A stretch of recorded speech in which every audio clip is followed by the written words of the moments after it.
The crystal chandeliers cast rainbow patterns across the country club's marble floors as 200 guests celebrated my sister Madison's perfect wedding. I stood at my corner table, smoothing the navy bridesmaid dress that had cost me $300, watching Mom glide through the crowd like she owned the place. Her silver sequined gown caught the light as she approached, champagne flute in hand, practically glowing with maternal pride.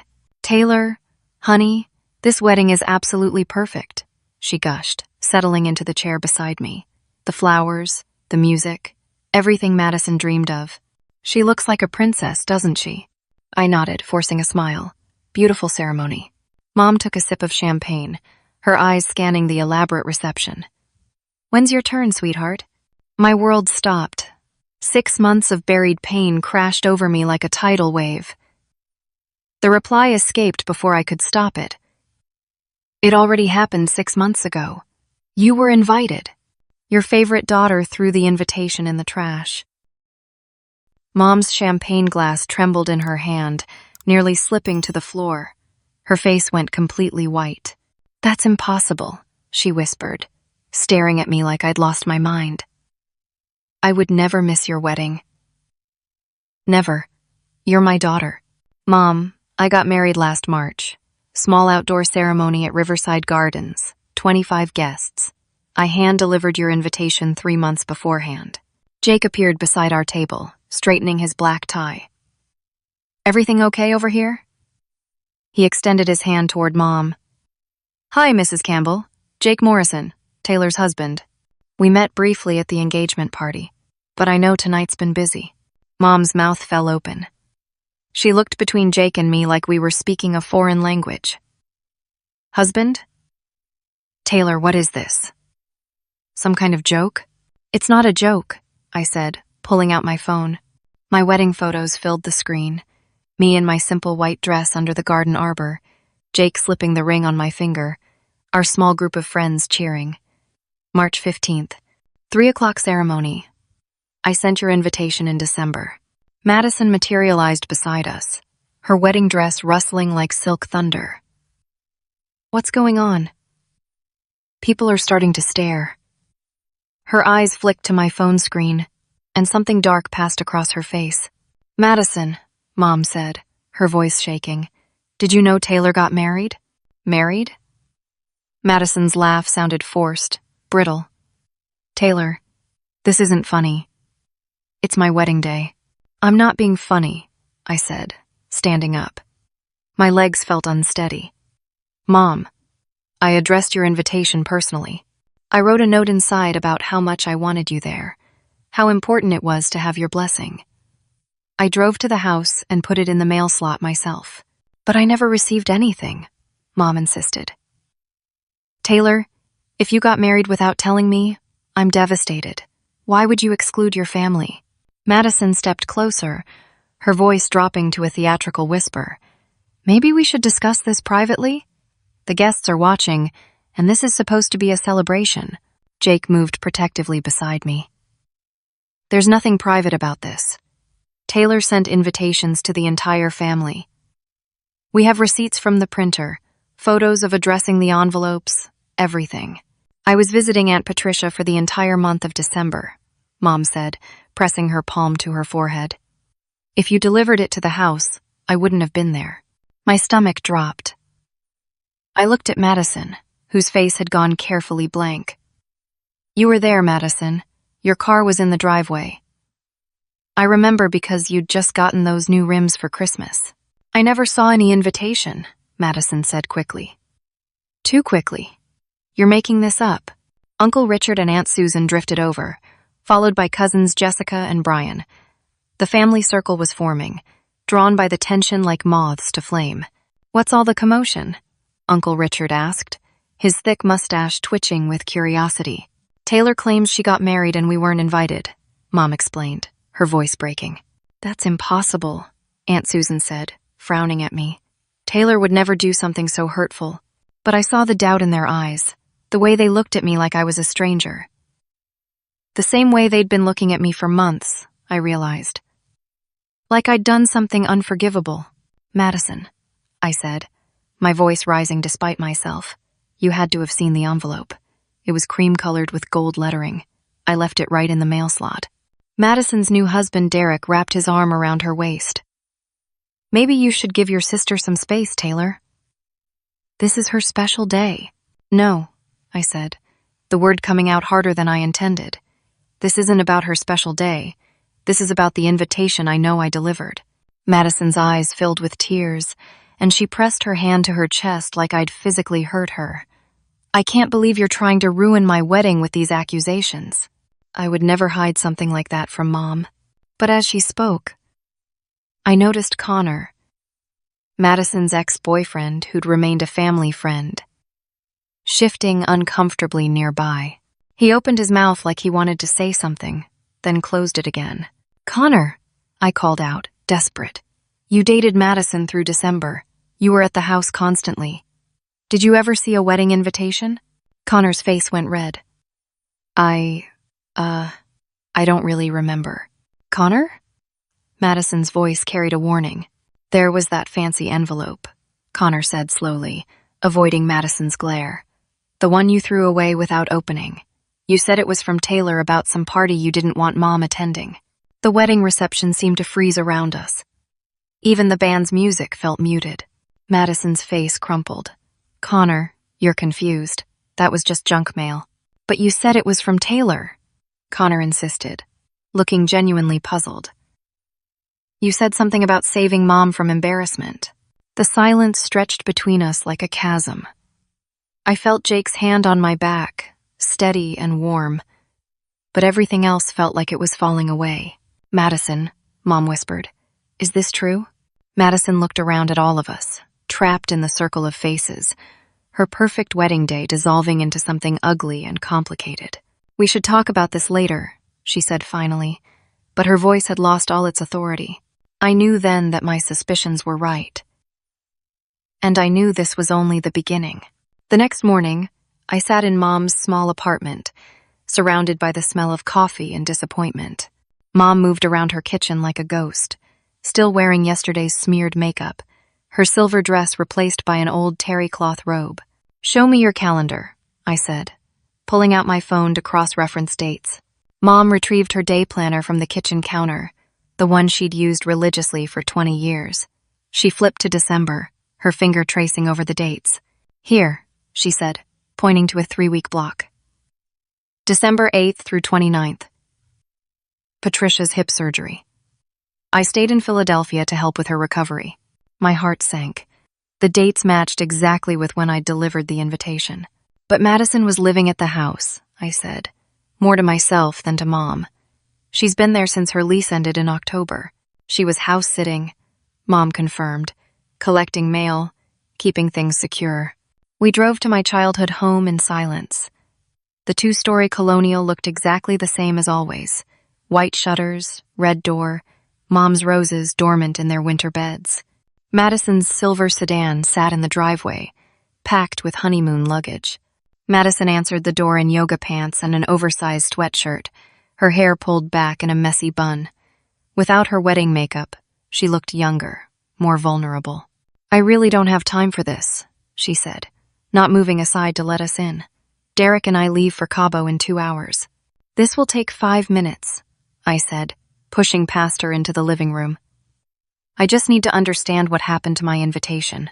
Madison followed us, her bare feet silent on the hardwood floors. Taylor, I already told you. I never saw any invitation. You're being paranoid. Connor said otherwise. Connor was drunk at the reception. He's confused.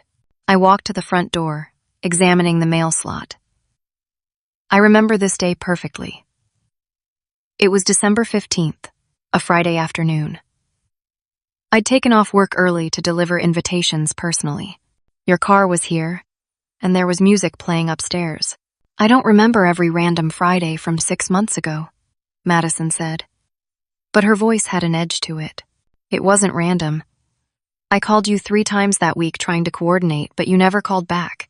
Mom perched on the edge of the sofa, watching us like we were speaking a language she didn't understand. Girls, please. There has to be a logical explanation. Derek appeared at the top of the stairs. phone pressed to his ear. Madison. The car service is here in 20 minutes. We need to go. Derek. Wait. I called up to him. Connor mentioned something yesterday about an envelope Madison threw away. Do you remember anything like that? Derek paused, lowering his phone. You mean the invitation thing? Madison told me all about that months ago. My blood went cold. What invitation thing?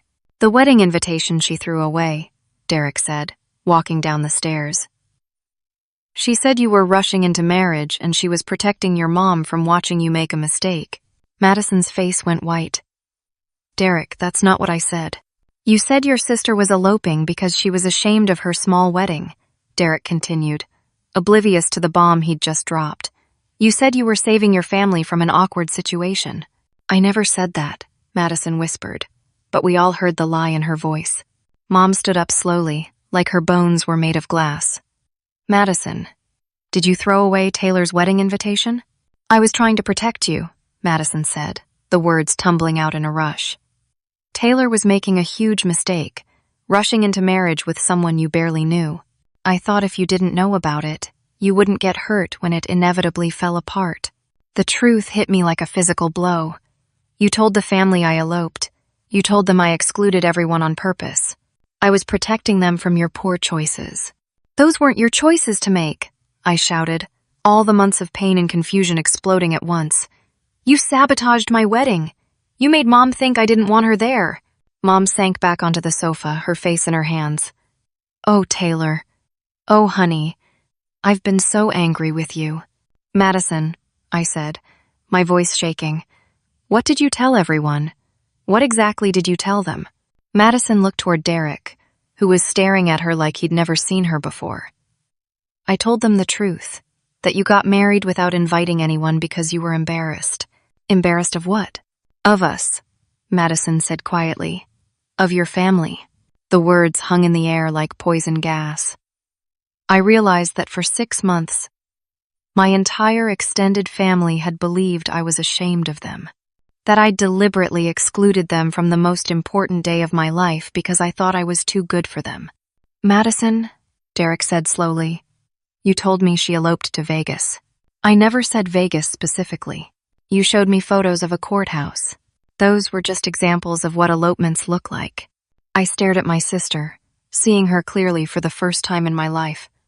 How long have you been lying about me? Madison didn't answer, but the guilt written across her face told me everything I needed to know. This wasn't about one invitation. This was about something much bigger, much darker. And I was about to find out exactly how deep her betrayal went. The confrontation at Sunday dinner 3 days later felt like walking into an ambush. I arrived at Uncle Richard's house expecting a normal family gathering, but the moment I walked through the front door, the temperature dropped 20 degrees. Well, Aunt Susan said, not bothering to hug me. Look who decided to grace us with her presence. Jake squeezed my hand as we entered the dining room. The usual warm chaos of family dinner had been replaced by something cold and formal. Cousins Jessica and Brian sat stiffly at the table, avoiding eye contact. Uncle Richard carved the roast beef with mechanical precision, his jaw set in a hard line. Hi, everyone, I said, my voice sounding small in the large room. Thanks for including Jake and me tonight. Including you? Jessica laughed, but there was no humor in it. That's rich, coming from someone who excludes her own family from major life events. My stomach clenched. Jessica, there's been a misunderstanding about my wedding. Madison threw away Mom's invitation. Right, Brian said, rolling his eyes. It's always someone else's fault with you, isn't it? Uncle Richard set down the carving knife with deliberate force. Taylor, we've heard all about your wedding situation from Madison. How you told her the family was too embarrassing for your fancy new husband. I never said that, I protested, looking around the table desperately. I would never say that. Madison was protecting your mother's feelings, Aunt Susan continued, her voice dripping with disapproval. She told us how you said we were all too dramatic and would ruin your perfect day. Jake leaned forward, his voice steady but firm. I'm sorry, but none of that is true. Taylor was devastated when her family didn't come to our wedding. She spent weeks wondering what she'd done wrong. Of course you'd defend her, Jessica said. Madison warned us you'd both try to rewrite history. The room spun around me. Madison warned you about what exactly? About how you'd try to manipulate the family against her, Brian said. How you've always been jealous of her relationships and would try to sabotage her marriage. I felt like I was drowning. That's not true. None of that's true. Aunt Patricia, who'd been silent through dinner, finally spoke up. Taylor, Madison showed us the text messages. The ones where you called your mother dramatic and said the family would embarrass you in front of Jake's successful friends. What text messages? I gasped.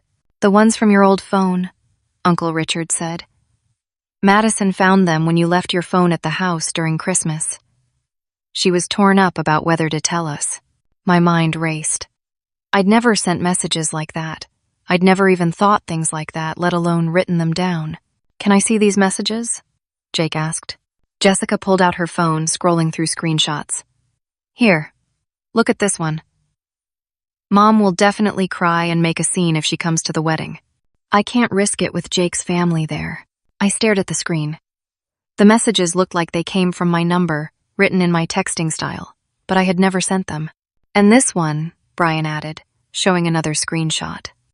The whole family is just too much drama. I need this day to be sophisticated, not some backyard barbecue situation. I never wrote those, I whispered. Taylor, Mom said gently. Honey, these came from your phone number. Madison showed me the original messages on her phone. Someone faked them, I said. But even as the words left my mouth, I knew how crazy they sounded. Who would fake text messages, Taylor? Aunt Susan asked. And why would Madison lie about her own sister? I looked around the table at faces I'd known and loved my entire life, and saw nothing but disappointment and betrayal in their eyes. They all believed I'd said these horrible things about them. Madison has always been the thoughtful one, Uncle Richard said. The one who considers other people's feelings. This whole situation sounds exactly like something you'd do. Something I do? I echoed. You've always thought you were better than the rest of us, Jessica said. Going to college, getting your fancy marketing job, moving to the expensive part of town. We've all seen how you look at our family gatherings. I don't look at them anyway, I protested. Madison told us about your comments at Christmas, Brian said.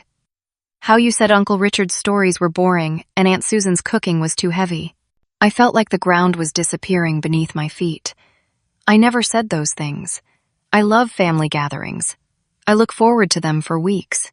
Then why, Aunt Patricia asked quietly, did you tell Madison that you wished you could skip Christmas because our family traditions were embarrassing and low class? The words hit me like physical blows. Someone had been systematically destroying my reputation with my own family for months, maybe years. Someone had been feeding them lies about my thoughts, my feelings, my character. And I was starting to understand exactly who that someone was. Derek appeared in the doorway, looking uncomfortable. Madison's in the car. She didn't want to come in because she was afraid of more confrontation. She's afraid of confrontation? I said, my voice rising. She's been lying about me for months. Taylor, Mom said sharply, stop making accusations. Madison has been nothing but concerned about you. Concerned about me? She thinks you might be having some kind of breakdown, Derek said gently. The stress of marriage, maybe some postpartum issues from the big life change. She's worried about your mental health. I stared at him, the final piece of the puzzle clicking into place. Madison wasn't just lying about me. She was painting me as unstable, unreliable, someone whose version of events couldn't be trusted. She suggested we all give you some space, Mom added, until you can get the help you need. The family I'd loved my entire life was asking me to stay away from them, believing I was the problem, the liar, the manipulator. And the person they trusted most, the person they believed was trying to protect them from me, was the one who had orchestrated this entire nightmare.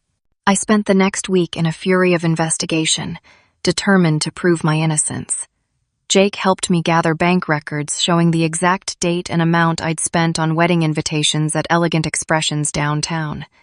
We had timestamps, receipts, even security footage from the printing shop showing me picking up the cream and gold envelopes. Look at this, Jake said, pulling up my phone records on his laptop. December 13th, you called Madison 3 times trying to coordinate invitation delivery. December 15th. You texted her that you'd left something important in the mail slot. I leaned over his shoulder, staring at the evidence.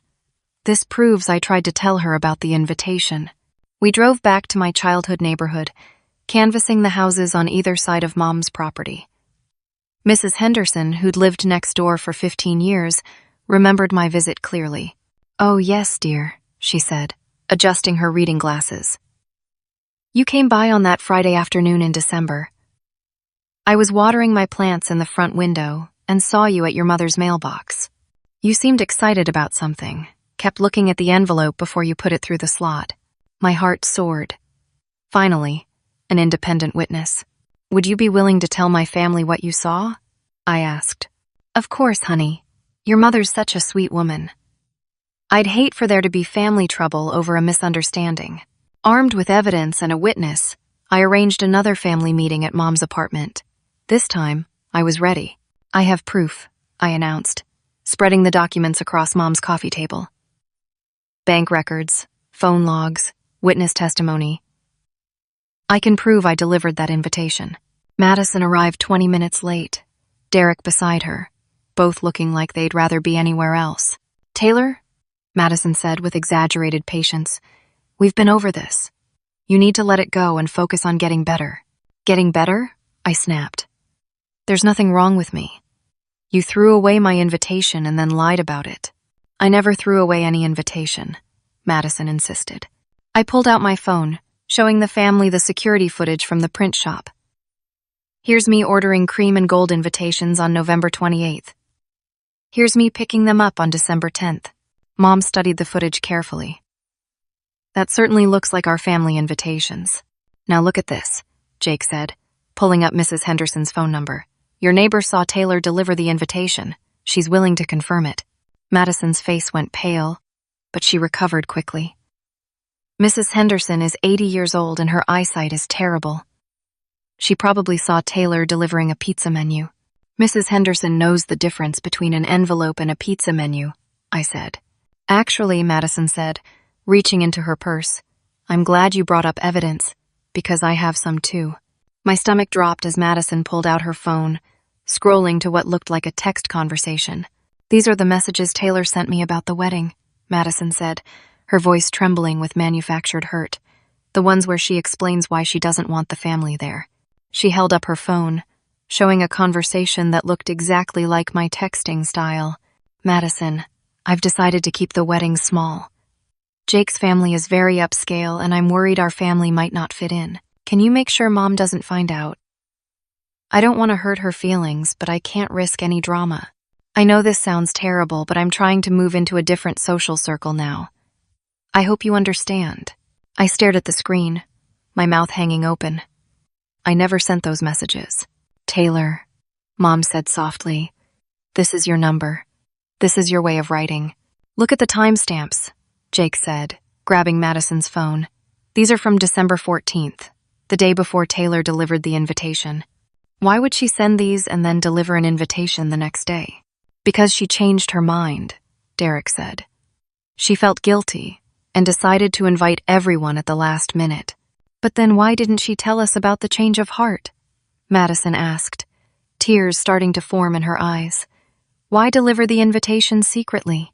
The room fell silent as everyone processed this seemingly logical explanation.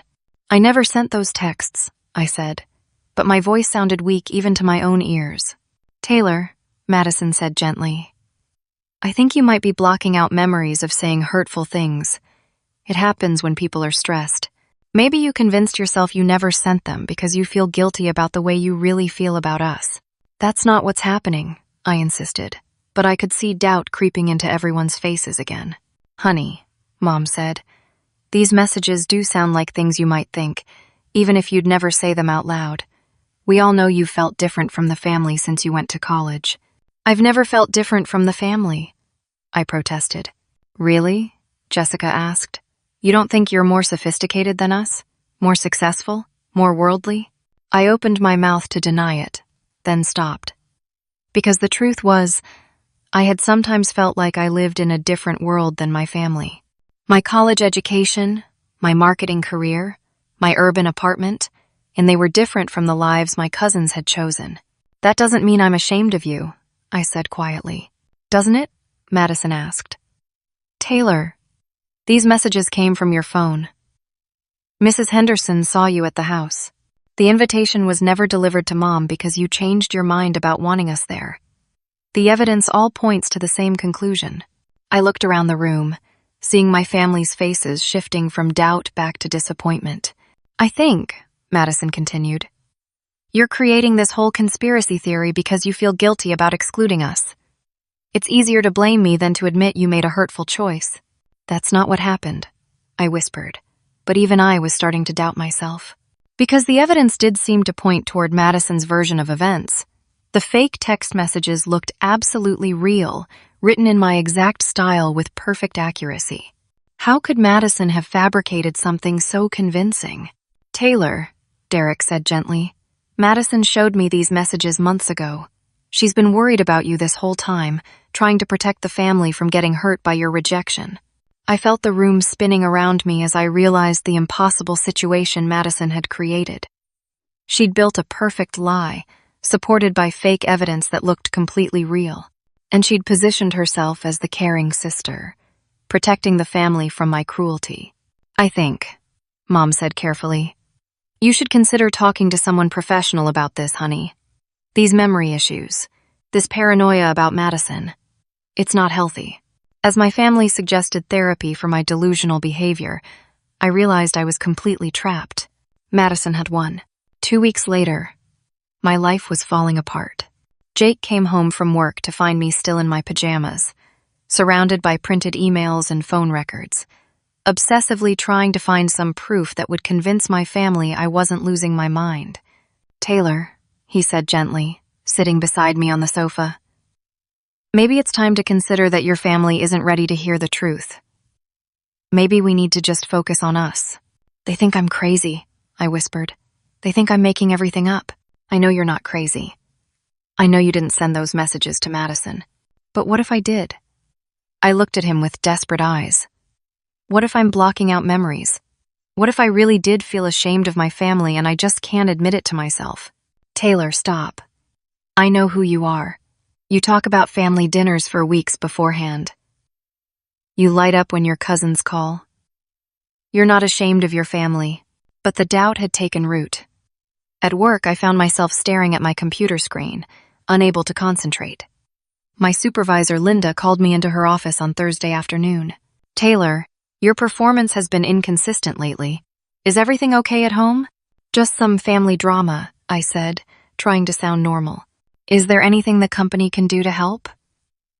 We have employee assistance programs, counseling services. Even my boss thought I needed counseling. That weekend, my friend Sarah called with concern in her voice. Taylor, Madison called me yesterday. She's worried about you. Madison called you? She said you've been having some kind of breakdown, creating conspiracy theories about her. She wanted me to know in case you reached out for support. I felt the walls closing in around me. Madison was systematically contacting everyone in my life, positioning herself as the concerned sister and me as the unstable one. Sarah, you've known me for 10 years. Do I seem unstable to you? There was a pause. You have been really obsessed with this wedding invitation thing, and some of the things Madison said you told your family. They don't sound like you, but they're very specific. What things? She said you told your Uncle Richard that his war stories were boring and he needed to get over Vietnam. She said you called your Aunt Susan's cooking peasant food and suggested the family should eat at restaurants instead of having potluck dinners. My blood turned to ice. Sarah, I never said any of those things. I love Uncle Richard's stories. I look forward to Aunt Susan's cooking all year. I want to believe you, Taylor. But Madison seems really genuinely worried, and she had details, like how you said these things during specific conversations at specific family events. After Sarah hung up, I sat in my apartment feeling completely alone. Everyone I loved was being systematically turned against me, and there was nothing I could do to prove my innocence. Jake found me crying on the bathroom floor at 2 in the morning. I think I need to go into therapy, I sobbed. Maybe there really is something wrong with me. Taylor, no. Don't let her win like this. What if she's not trying to win anything? What if I really am forgetting that I said horrible things to my family? Jake pulled me into his arms, and I felt his certainty wavering for the first time. 3 days later, Mom called with a request that broke my heart. Honey, Aunt Patricia is moving to assisted living next month. The family is helping her pack up her house this weekend. I think it might be better if you didn't come. Why? Patricia specifically asked that you not be there. She's still upset about the Christmas comment you made about her being too old to host family gatherings. I never said that, Mom. Taylor, please. Let's just get through this transition peacefully. I hung up and stared at the phone, feeling like a stranger in my own life. That afternoon, Jake and I drove to Mom's apartment to pick up some boxes she'd promised to donate to Goodwill. Mom was at physical therapy, but she'd left the key under the flower pot for us. I'll grab the boxes from the bedroom closet, Jake said, disappearing down the hallway. I wandered into Mom's small living room, still thinking about Aunt Patricia's request. The family was moving forward without me, believing I'd said cruel things to an elderly relative facing a major life change. That's when I noticed the cardboard box tucked behind Mom's reading chair, partially hidden by a throw blanket. Inside were dozens of envelopes, birthday cards that had never been opened, medical appointment reminders from 6 months ago. A wedding invitation to my cousin Jennifer's destination wedding in Hawaii last year, the one Mom had been hurt about not being invited to. My hands trembled as I lifted out card after card, letter after letter. Insurance documents Mom had called about repeatedly, saying she'd never received them. A jury duty summons that had resulted in a warrant when Mom failed to appear. Birthday cards from distant relatives Mom thought had forgotten her completely. All of the mail was addressed to Mom's apartment, but none of it had ever reached her. At the bottom of the box, I found a small calendar with Madison's handwriting. Dates were marked with cryptic notes. Picked up M's mail. Dentist appointment, don't deliver. Birthday card from cousin Ruth. Save for later or toss. My sister had been intercepting Mom's mail for years. Jake, I called, my voice shaking. You need to see this. He appeared in the doorway, took one look at my face, and knelt beside the box. Medical appointments, I said, holding up a stack of reminder cards. Mom missed her mammogram, her yearly physical, her eye exam. She told me the doctors weren't sending reminders anymore. Jake picked up the wedding invitation to Jennifer's wedding. Your mom was devastated about not being invited to this, because she never saw the invitation. Madison threw it away. We sat in stunned silence, surrounded by evidence of systematic manipulation that went far beyond my wedding invitation. She's been isolating Mom for years, I whispered, making Mom dependent on her by controlling what information reaches her. Jake pulled out his phone and started photographing everything. We need to document all of this before Madison finds out we know. As I sorted through years of intercepted mail, I began to understand the scope of Madison's manipulation. She hadn't just sabotaged my wedding. She'd been systematically isolating Mom from the rest of the world, positioning herself as the only reliable source of connection and information. And my wedding invitation wasn't the first family communication she'd destroyed. It was just the first time she'd gotten caught. I called an emergency family meeting for the following Sunday, telling everyone I had something important to share about my mental health journey. Madison, confident in her manipulations and expecting my surrender, arrived early with Derek, both wearing expressions of practiced concern. I'm so proud of you for getting help, Madison said, hugging me tightly. Admitting you have a problem is the first step. Actually, I said, pulling away from her embrace, I discovered I don't have a problem, but our family does. I'd spent 3 days organizing the evidence into a comprehensive presentation. The dining room table was covered with chronologically arranged documents, each section labeled with colored tabs. Before we talk about my wedding, I began, I want to show you something else. I started with the non-wedding related mail, birthday cards from distant relatives, medical appointment reminders, insurance documents. Safe territory that couldn't be explained away as my paranoid fantasy. Mom, I said gently, do you remember being hurt that cousin Ruth never sends birthday cards anymore? Ruth used to be so thoughtful, Mom said sadly. I guess people change. I handed her 5 unopened birthday cards from Ruth, spanning the last 3 years. Mom's hands shook as she opened the first one. "These are addressed to my apartment," she whispered. "From your mailbox," I confirmed. "Along with these medical appointment reminders you never received, and this jury duty summons that resulted in a warrant when you didn't appear." Uncle Richard leaned forward, studying the documents. "Patricia, these are all recent. Where have they been?" "In Madison's possession," I said, watching my sister's face go white, "hidden in a box in Mom's apartment." "That's impossible," Madison said quickly. "Taylor must have planted those to frame me." "Actually," Jake said, pulling out his laptop, "we have security footage from your mom's apartment building. The cameras show you accessing her mailbox with a spare key every Tuesday and Thursday for the past 2 years. Derek stared at his wife. "Madison, what is he talking about?" "The building management was very helpful," Jake continued, "especially when we explained we were investigating elder abuse." "Elder abuse?" Madison's voice cracked. "I was helping Mom manage her mail." "By throwing away her medical appointments?" Aunt Susan demanded. "By hiding birthday cards from family members?" Jessica added. "Look at this," I said, holding up Madison's handwritten calendar. She kept notes about which pieces of mail to intercept. She was deliberately controlling what information reached Mom. Mom stared at the calendar, her face crumpling as she recognized Madison's handwriting. "Madison," she whispered, "you made me miss my mammogram. I could have had cancer and never known." "I was protecting you from stress," Madison said desperately. "You get so anxious about medical appointments." "That wasn't your choice to make," Uncle Richard said, his voice stern.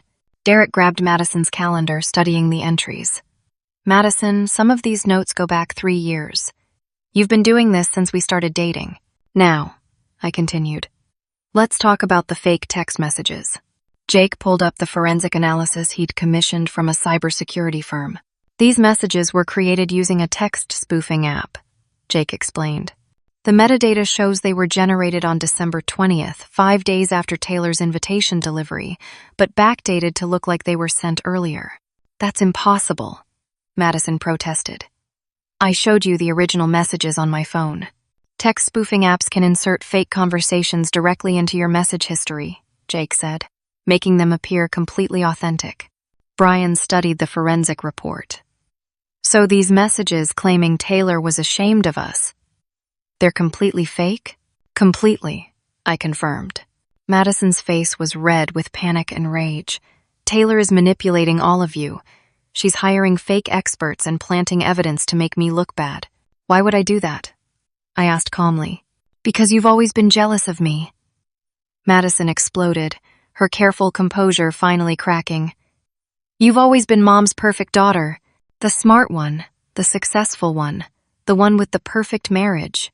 I did everything to try to make her love me more, and it was never enough." The room went dead silent. "Madison," Derek said quietly, "what are you saying?" "I'm saying she doesn't deserve Mom's pride," Madison screamed, tears streaming down her face. "I'm the one who stayed close to home. I'm the one who helps with everything. I'm the one who should be the favorite." Mom stood up slowly, her face white with shock. "Madison, is that why you threw away Taylor's invitation? Because you wanted to hurt her?" "I wanted to hurt both of you," Madison sobbed. "You for loving her more, and her for taking that love for granted. She doesn't deserve a perfect wedding with her perfect husband and her perfect life." "Madison," Derek said, backing away from her, "you destroyed your sister's wedding day out of jealousy? And you've been isolating Mom for years," I added, my voice steady despite the pain in my chest, "making her dependent on you by controlling her access to the outside world." Uncle Richard stood up, his face hard with anger. "Madison, you made your mother miss medical appointments.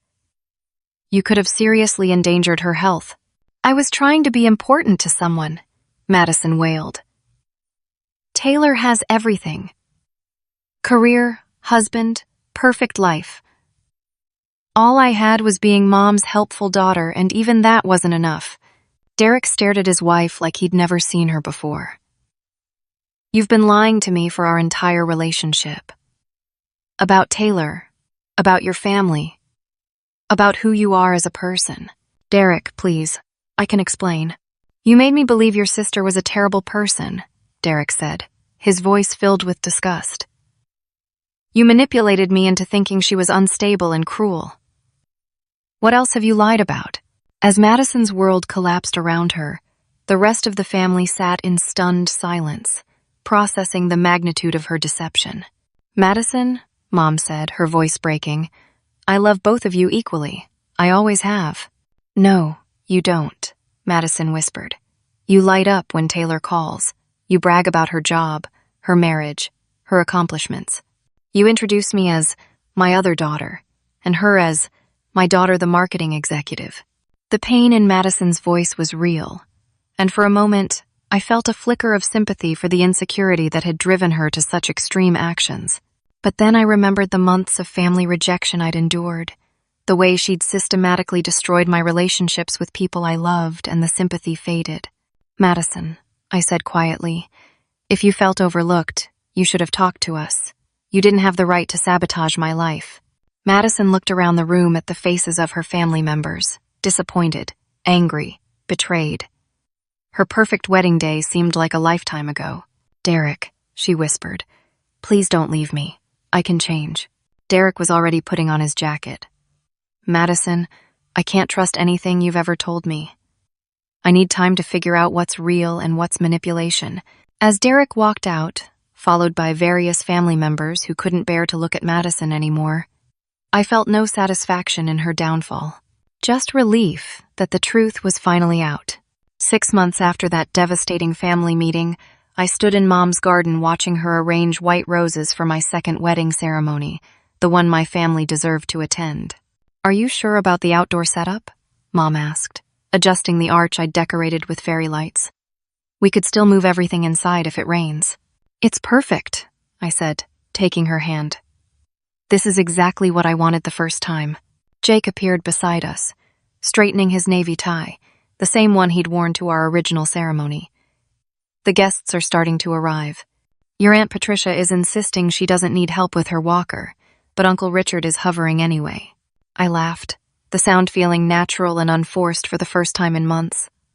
Some things never change. And some things change completely, Mom said, squeezing my hand. Madison sat alone on the back patio, watching the celebration preparations from a distance. She'd moved back in with Mom temporarily, after Derek filed for divorce, starting therapy twice a week to address what the counselor called pathological jealousy and manipulation patterns. Taylor, she said quietly as I walked past, the decorations look beautiful. Thank you, I replied, pausing beside her chair. I know I don't deserve forgiveness, Madison continued, her voice barely audible. But I want you to know that Dr. Rodriguez is helping me understand why I did those things. It doesn't excuse anything, but I'm trying to change. I studied my sister's face, seeing genuine remorse there for the first time. I know you are. That's why you're here today instead of somewhere else. Madison's eyes filled with tears. You could have banned me from the family completely. Everyone would have understood. We're not that kind of family, I said. We fix things.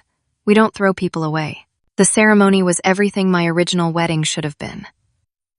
Uncle Richard walked me down the aisle, sharing a story about my father that brought tears to everyone's eyes. Aunt Susan had insisted on catering, despite my protests, and the dinner was spectacular. Jessica and Brian's children served as flower girl and ring bearer, giggling through their ceremonial duties. During his speech, Jake thanked the family for welcoming him completely this time, acknowledging the pain everyone had experienced through Madison's deception. Family relationships are complicated, he said, raising his glass. They require trust, communication, and forgiveness. Today isn't just about celebrating Taylor and me. It's about celebrating a family that chose healing over division. Mom's speech came next, and she didn't shy away from acknowledging her role in the dysfunction. I want to publicly apologize to Taylor, she began, her voice steady but emotional. For months, I believed lies about my daughter's character. I allowed favoritism and unconscious preferences to create an environment where manipulation could flourish. That stops now. She turned toward Madison, who was crying quietly at her corner table. "And Madison, I love you exactly as much as I love Taylor. My pride in your sister's career achievements never diminished my love for you. I failed to make that clear, and I'm sorry." The healing wasn't instant or complete. Madison's therapy would continue for years, and rebuilding trust would take time. Derek had moved back to his hometown in Ohio, but they maintained cordial contact as they navigated their divorce proceedings. The family implemented new communication patterns, direct conversations instead of assumptions, group texts for important announcements, and monthly dinners where everyone shared both celebrations and concerns. Most importantly, Mom moved to an apartment complex near me, where she could maintain her independence while building our relationship on a foundation of honesty instead of manipulation. 3 months later, Madison got a job at a nonprofit organization helping seniors navigate healthcare systems, ROTO, work that seemed to give her genuine purpose while allowing her to channel her protective instincts in healthy ways. "I think I understand now," she told me during one of our weekly coffee meetings, "that feeling important doesn't come from controlling other people. It comes from actually helping them." Our relationship would never be the same as before, but it was becoming something real and honest for the first time in years. As I write this story, I'm reminded that family manipulation often grows in silence, thriving on secrets and unspoken resentments. Madison's actions were inexcusable, but they grew out of real feelings of inadequacy that could have been addressed through honest communication. The most important lesson I learned is that love without boundaries isn't actually love at all. True family bonds require both unconditional care and clear expectations for how we treat each other. Trust, once broken, can be rebuilt, but only through consistent actions over time, professional help when needed, and a willingness to do the hard work of genuine change. And sometimes, the most loving thing a family can do is refuse to enable destructive behavior, even when confronting it is painful for everyone involved. If someone in your family has ever made you question your own memory or sanity, if you've experienced systematic manipulation disguised as protection or love, you're not alone. Trust your instincts, document everything, and remember that healthy families support each other's growth and independence, rather than controlling or sabotaging it. What would you do if you discovered a family member had been deliberately sabotaging your relationships for years? Have you ever experienced manipulation that made you question your own perception of reality? Share your thoughts in the comments below. Your story might help someone else recognize similar patterns in their own life. If this story resonated with you, please give it a like and subscribe for more real-life family drama and lessons learned the hard way. And don't forget to share this with anyone who might need to hear that they're not crazy, their feelings are valid, and families can heal from even the deepest betrayals. Thank you for taking this emotional journey with me, and I hope my experience brings you closer to the truth and healing you deserve.